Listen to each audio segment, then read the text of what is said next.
చాలామందికి ఇడ్లీ తినాలి అంటే పక్కాగా సాంబార్ ఉండాల్సిందే. హోటల్ స్టైల్లో ఎలా ఉంటుందో సేమ్ యాజ్ ఇట్ టేస్ట్ వచ్చేలాగా ఇంట్లోనే ఈజీగా ఎలా చేసుకొని చూపించేస్తాను. కుక్కర్ తీసుకొని అరగంట ముందు నానబెట్టుకున్న కందిపప్పుని వాటర్తో సహా వేసేసి కట్ చేసుకున్న ఆనియన్, టమాటో, పచ్చిమిర్చి, చింతపండు, చిటికెడు పసుపును కూడా వేసుకొని ఇవన్నీ మునిగేలాగా ఇంకొంచెం వాటర్ వేసేసుకొని మూత పెట్టి స్టవ్ మీద పెట్టుకొని 5 నుంచి 6 విజిల్స్ వచ్చేంత వరకు ఉడికించాక మూత తీసి దీన్ని పూర్తిగా మెదుపుకోవాలి.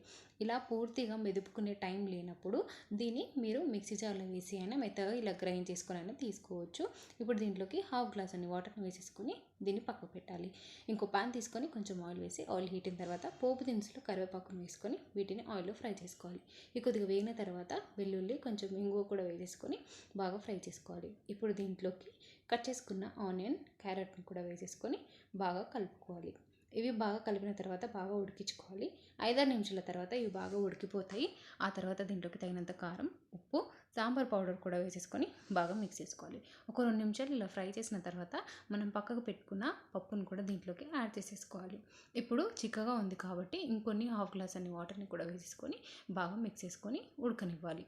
ఇది మసిలిన తర్వాత ఇంకా దగ్గర పడుతుంది కాబట్టి కన్సిస్టెన్సీని చెక్ చేసుకొని లాస్ట్లో స్టవ్ ఆఫ్ చేస్తాం అనుకున్నప్పుడు అలాగే కొంచెం బెల్లం, కొత్తిమీర వేసేసుకొని స్టవ్